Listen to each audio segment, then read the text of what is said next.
Uy, ibalik mo yung phone ko. May tatanong lang ako. Bakit ang nervyoso mo?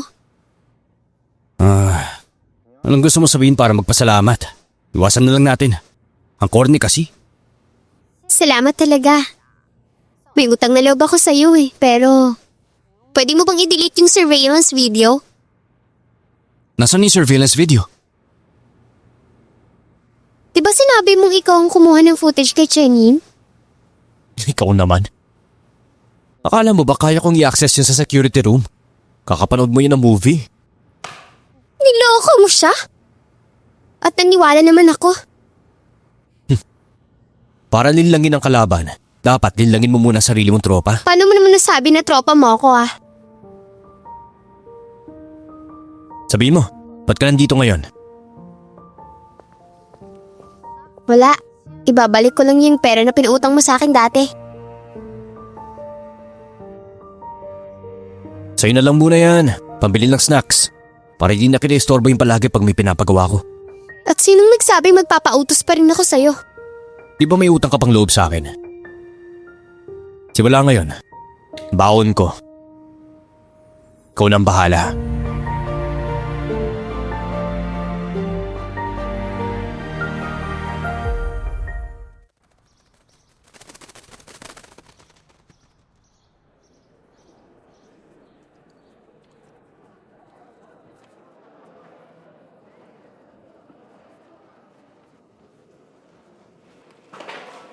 So Jingshu,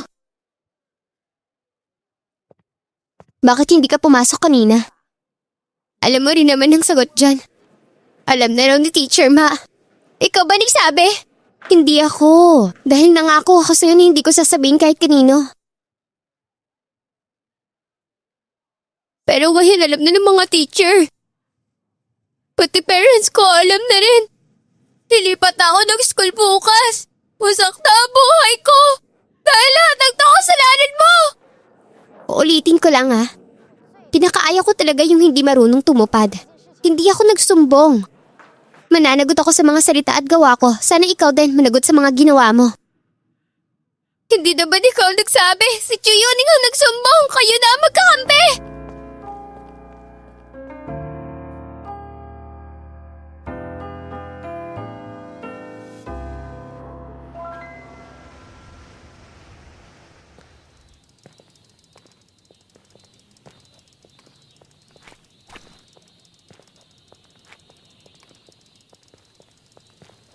Hi!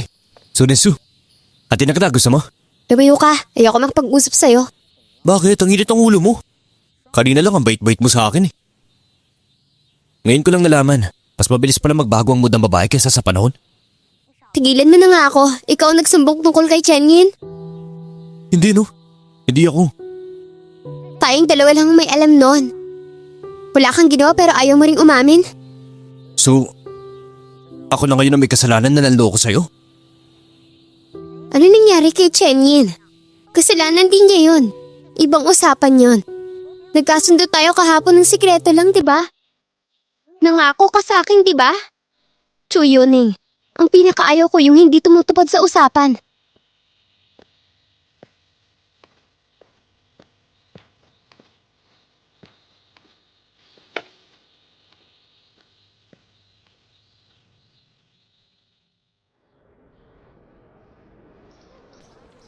Sao Shusho, alam mo bang lumipat ng school si Chenyin? Siya yung nagnakaw ng class pants, di ba? Alam ko na.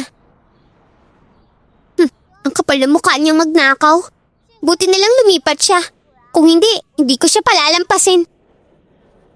Ay, minsan may lungkot sa likod ng mga kasamaan.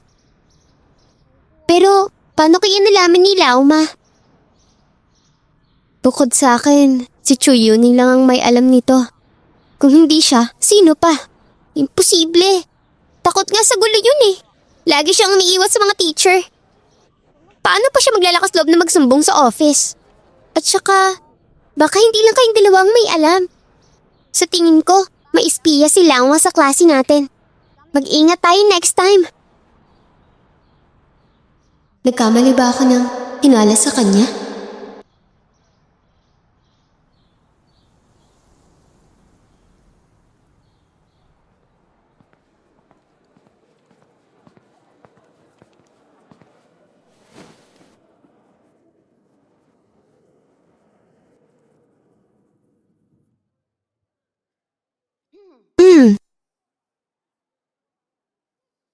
Teacher Yuning. Tungkol dun sa mga sinabi ko. Nagkamali ako.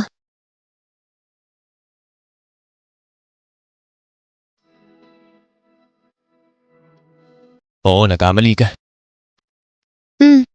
Ako ang nagkamali. Okay na ba yun sa'yo? Kung hindi, magtatanong ako sa iba. Anong tanong? Tingnan ko nga.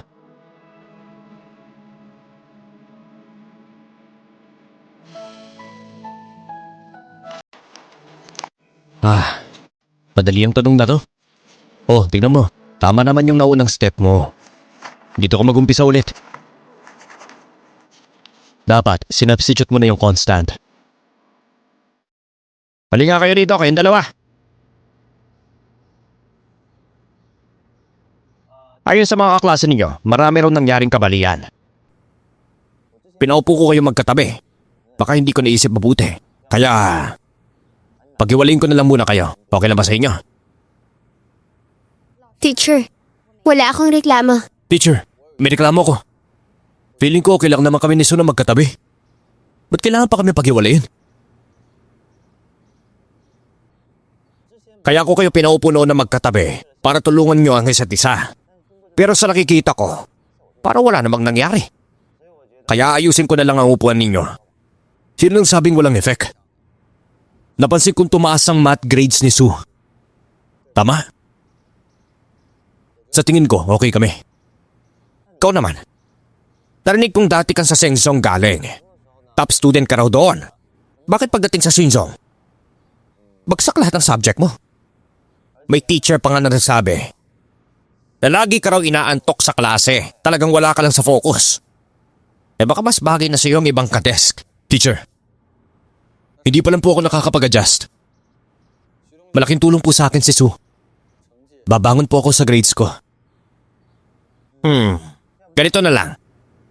Sa susunod na exam, kapag pasado ka sa lahat ng subjects na itatake mo, at ikaw, math mo dapat 90 pataas ha.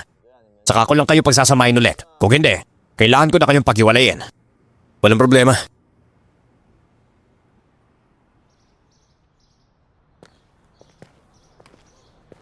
Bakit gusto mo pa rin akong katabi? Ikaw lang at si Sumo yan ang kilala ko sa klase.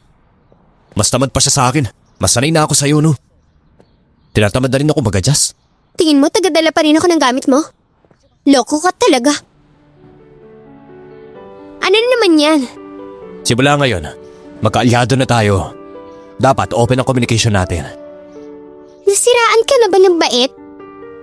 Ay...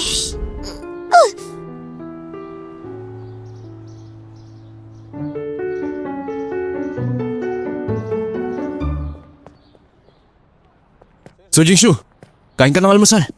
Ang dami nito ah. Nagbebenta ka ba ng almusal sa bangketa? Para sa'yo yan. Sira ka talaga. Di naman ako kumakain ng breakfast eh. Kaya mababa ang math mo kasi di ka nag-aalmusal. Kalokohan. Ano naman connect nun? Usually kasi umaga ang math class. Pag wala kang almusal, gutom ka, walang laman ang tiyan. Bumabagal ang utak mo, di ka nakakasabay. Gets mo yun? Kaya mo ba ako? Binili ng pagkain? Siyempre hindi lang yan ang lahat. Kailangan magkasama tayo araw-araw sa mga susunod na buwan. Tapos, 1 oras tayo magre-review pagkatapos ng klase. Ihatid pa kita pa uwi. Kailangan pa talaga... Ay! Okay ka lang? Ano, napasok ka ba? Ha? Ano?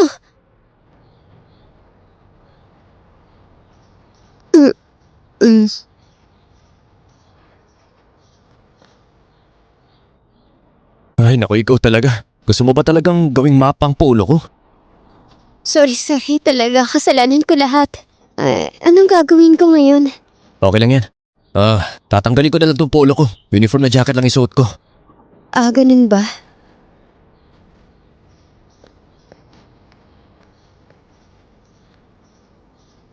Sweet din pala tong taong to minsan eh.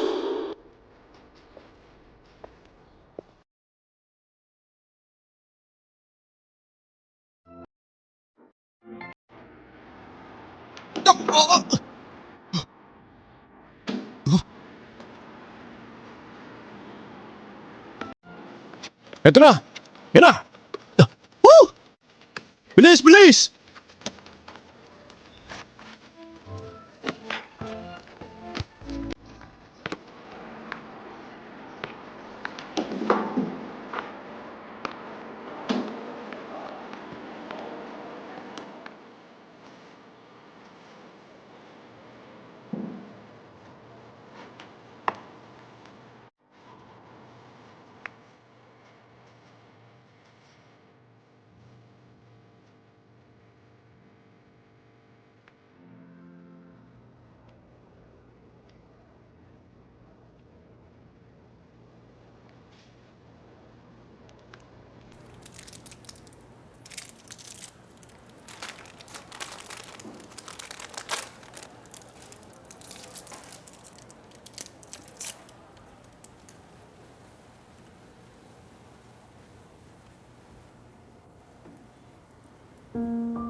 Hoy, Shushu.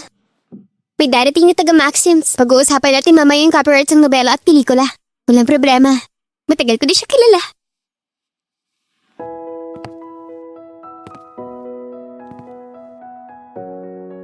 Hi, Jingshu. Nakita na naman tayo.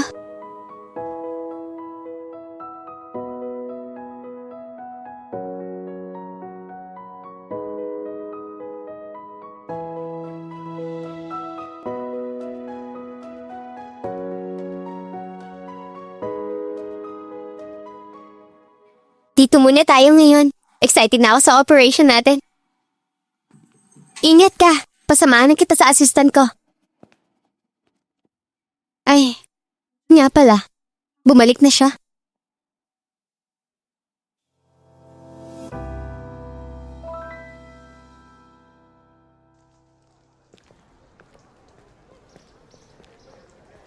Hi, Chuyuni. Ha? Maggie? Ba't ka nandito? Namiss lang naman kita ng konti kaya dumaan ako. Sino siya? Ang ganda niya. Si Maggie Liu. Kababatang kaibigan ni Chu Yuning. Grabe. Ang swerte naman talaga ni Chu Yuning. Hoy, Habit Sisters. Anong ibig mo sabihin, Hapet? Damin mo na lang. Bakit nga sila yo? Ayos na ang lahat sa bahay, di ba? Baishi, alis na tayo. Eh kung sino man ang kaibigan ko, di mo na problema yun. Huwag ka na makialam. Maggie, alis na kami. Bye-bye. Sino yung girl na yun? Ngayon, pag-uusapan natin ng American English at British English para sa advertisement. Chuyuni, usapan natin, di ba? Makinig ka sa klase. Ang American English pwedeng bigkasin ng... Hindi mo sinabi, nakalimutan ko na nga. Ikaw, Chu Yuning, ano ginagawa mo? Tumayo ka!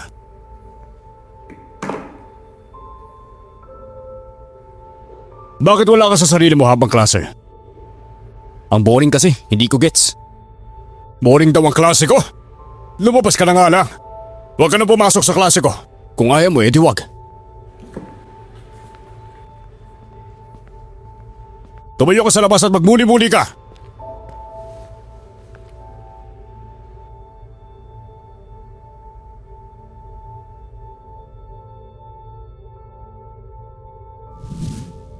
hindi mo naman kailangan maging close sa mga yun eh. Darating din ang araw na aalis din tayo. Ayos na ang lahat sa bahay, di ba? Kahit saan man ako lumipat ng school, di pa rin ako makakatakas sa control mo, hindi ba?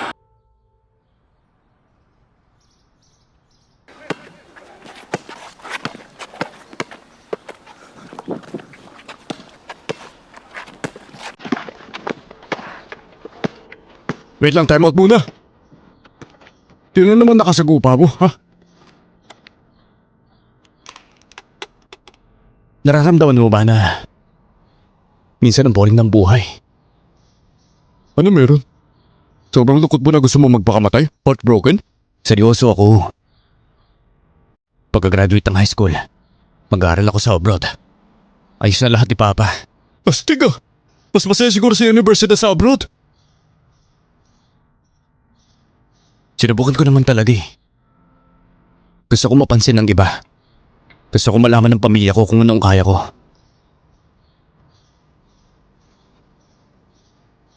Ayokong isipin na umasa lang ako sa pamilya.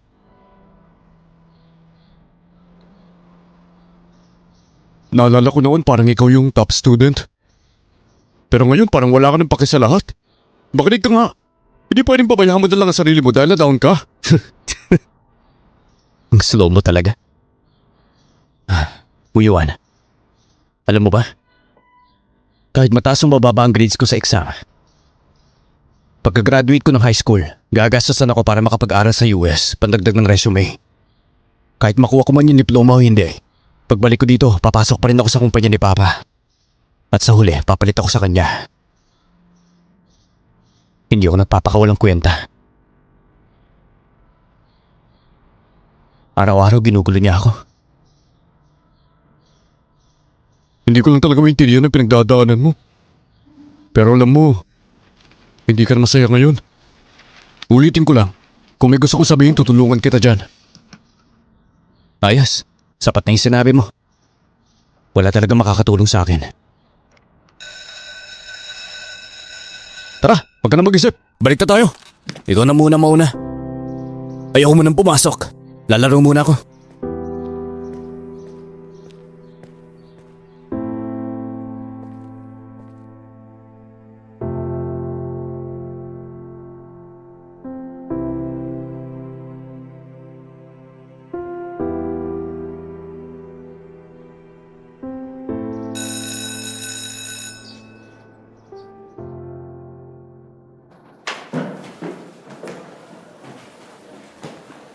So, Shushu, alis na ako.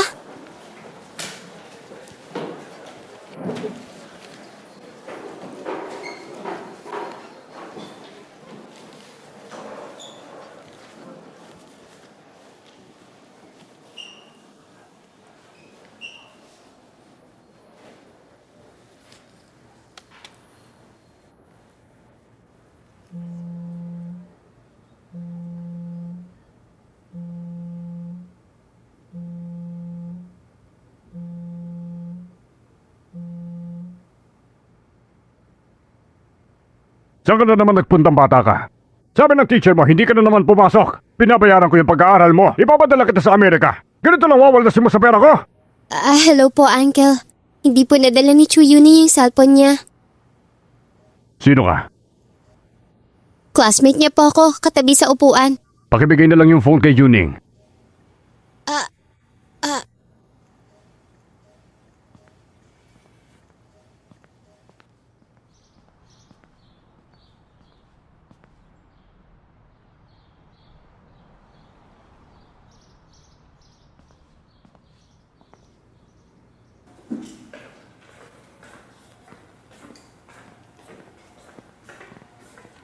Saan ka ba pumunta?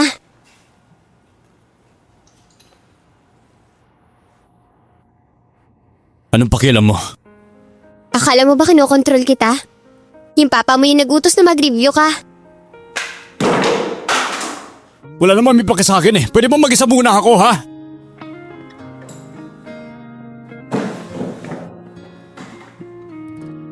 Hindi ko inakala na ganyan ka pala, Chuyuning. Ganito nga ako. At hindi mo pa ako kilala. Ayokong alamin pa. Ang alam ko lang marunong kang tumupad sa usapan. Nagkasundo tayo mag-aral hanggang sa buwanan ng exam. Pero ngayon, ano ka na? Monthly exam? Alam mo ba kung para saan ang exam na yan? Na walang halaga sa akin yan! Kung gusto mo ikaw na lang mag-aral. Huwag na akong idamay, pwede ba? Ayos. Ituloy mo na lang ang pagiging tamad mo at pabaya mo. Sige, magpakasawa ako sa drama mo.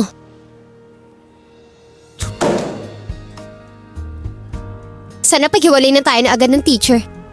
Ayoko na talagang may kinalaman sa'yo.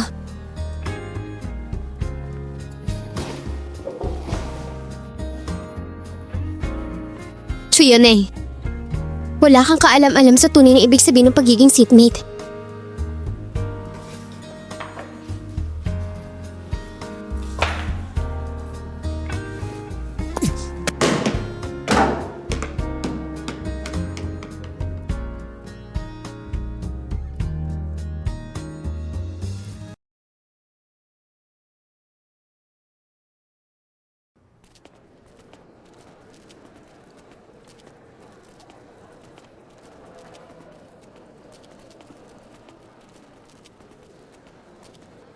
Juning! Napanood mo na ba yung game kahapon? Ano yan? Napanood mo na ba yung Knights? Ang galing ba talaga ni James? Pupuntahan kita after class.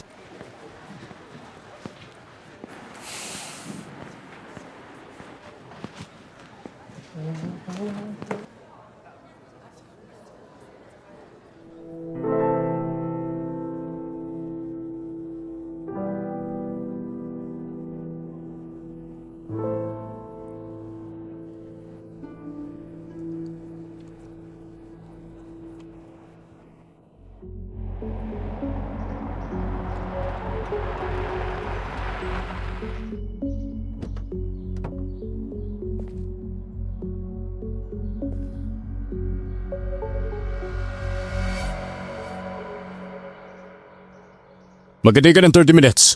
Depart mo muna.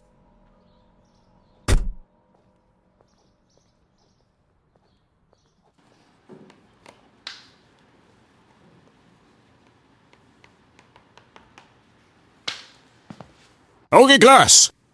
Ganitong type ng tanong. Tignan ninyo na mabuti. Ilang beses ko ba sinabi, ha?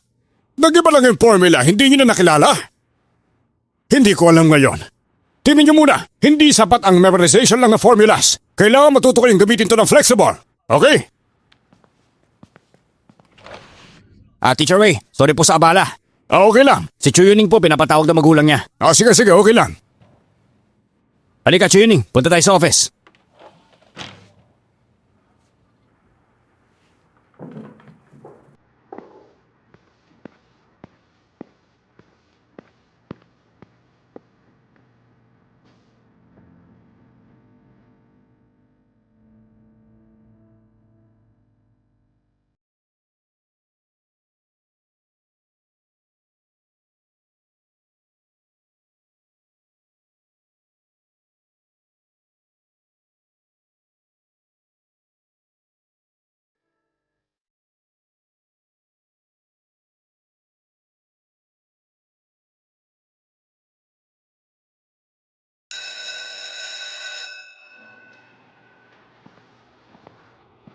Ay, tapos na ang klase.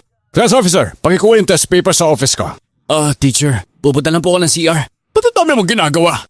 Ay, Teacher, ako na lang pong kukuha. sige, pakikuha na lang. Nasa ibabaw ng mesa ko, ha? Sige po, gets ka na. Bilisan mo na. Paano para magseryoso sa pag-aaral?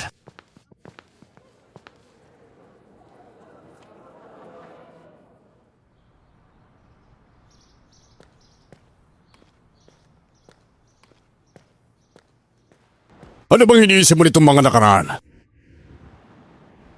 May lakas ka pa ng loob na sumagot-sagot kay teacher, ma? Sige na po sir, kalma lang po muna kayo. Lauma, ikaw na bahala dito sa batang ito, ha? Okay po. Pag di yan nakinig ulit, pwede mo na siyang paluin kahit kailan. Hindi po pwede yun. Bawal po ang corporal punishment. Pinagbabawal po yun dahil lumang style na po talaga yun. Tama nga naman. Tama ka. Educated ka kasi. Salamat sa malasakit, teacher, ha? Wala pong problema yun. Sige po sir, hindi na kita ihatid ha. Ingat ka.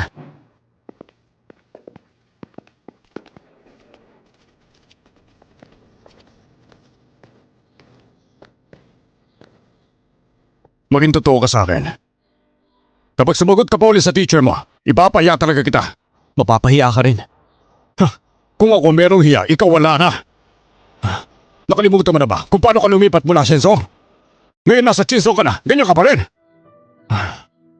Sanadya mo talaga sa lungatin ako, ano? Ilang beses ko ba sinabi sa'yo? Inayos ko na lahat para sa'yo. Dito ka na muna sa akin tumira ngayon. Pero baka hirap ako ng diploma. Alam mo ba kung ilang pangalagaan ko? Sayang lang ang oras ko sa pagpunta dito. Eh di huwag ka nang pumunta. Umaten ka ng meeting mo. Ikaw to... Bakit? Kaya mo lumaban? Takot ka ba pahiya? Akala mo ba hindi kita kayang saktan kahit nasa school tayo? Sayang lang ang oras ko sa'yo dito. Huwag mong isipin na wala akong magagawa sa'yo. Next month, wala kang asahan ni isang kusing galing sa akin.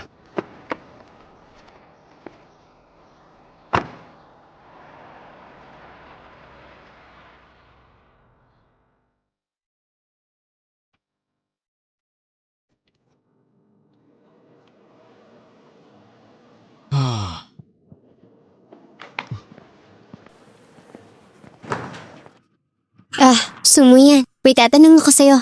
Ano meron? May pinagdadaanan ba si Chuyuning lately? Tama.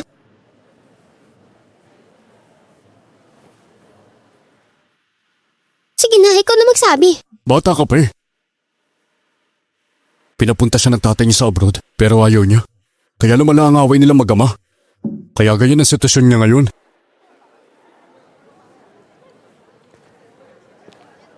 Lalabas mo na ako saglit.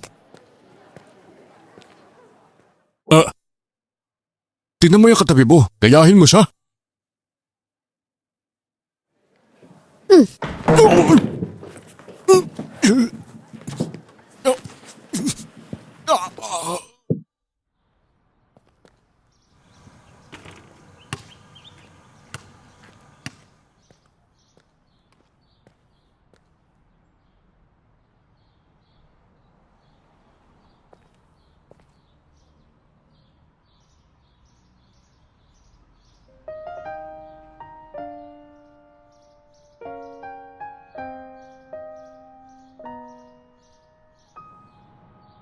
Hindi ko pa hiniinom yan.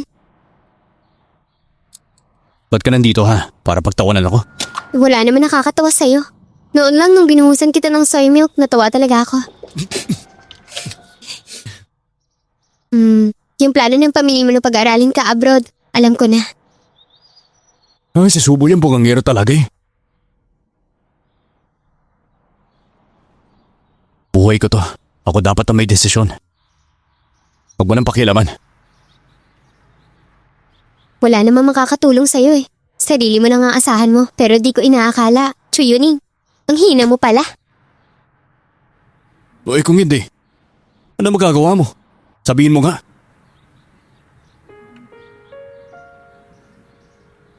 Nung 6 na taon ako, namatay ang tatay ko dahil sa aksidente sa trabaho. Nag-asawa ulit ang nanay ko. Di na niya ako sinama. Lumaki akong ulila, walang ama, walang ina. Nung panahong yun, umaasa lang kami ng lola ko sa kompensyon niya mula sa pagkamatay ng tatay ko. Lagi sinasabi ng lola ko na ang taong may paninindigan may mararating. Kaya naman, hindi ako sumusuko o nagpapatalo. Nag-aaral ka ng todo eh. Ba't gusto mo pa rin pumasok sa Chinsong? Kaya-kaya mo naman makapasok sa Hensong. Nung time ng entrance exam, umalis na rin si lola. Naisip ko na rin sumuko noon, kaya hindi rin naging magandang resulta ng exam ko. Para sa bata, kapag nagbago ang pamilya, parang gumuho ang buong mundo. Nung naghiwalay mga magulang ko, ayoko nang pumasok. Gusto kong sumama sa nanay ko. Tipikal na rebelde nung kabataan. Alam mo ba kung ano pinakamadalas kong marinig noon? Bata pa masyado yung babae. Wala magulang na kasama, pinabayaan na wala ng pag-asa. Tuwing naririnig ko yun, palihim akong nangangako sa sarili ko. Ako ang magpapasya kung paano ko gustong mabuhay. Sa totoo lang, bilib ako sa iyo eh. Gusto ko rin maging katulad mo. Hawak ang sarili mong kinabukasan. Eh bakit hindi? Kahit na magkaiba tayo ng pinigmulan, sa totoo lang pareho rin lang tayo. Ayoko rin namang mabuhay dahil sa gusto ng iba. Kaya kung tinanggap mo lang ang plano ng pamilya mo, di sana hindi ka nahihirapan ngayon. Ako rin naman, naligaw rin minsan katulad mo. Pero, alam ko, hindi ka rin masaya sa sitwasyon mo. Kasi ayoko rin. Gusto ko rin naman sanang umasa sa sarili ko. Chuyuning, kung noon pa lang tinanggap ko ng kapalaran ko, baka hindi na ako nag-aral ngayon. At hindi sana tayo magkatabi. At ikaw? Ayaw mo rin naman sumuko, di ba? Gusto mo ring ikaw ang may hawak ng buhay mo?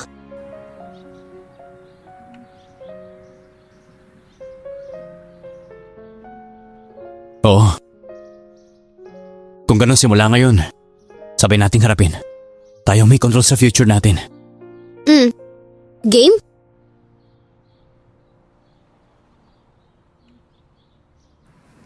Ay, anong oras na?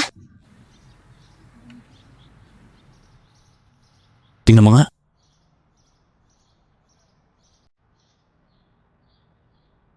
Chuyuning, bakit puro pangit na kuha mo meron ka? Tinitest ko lang yung camera. Purahin mo nga agad yan! Bilis!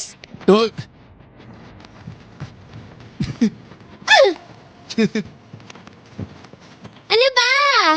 Ayoko nga eh.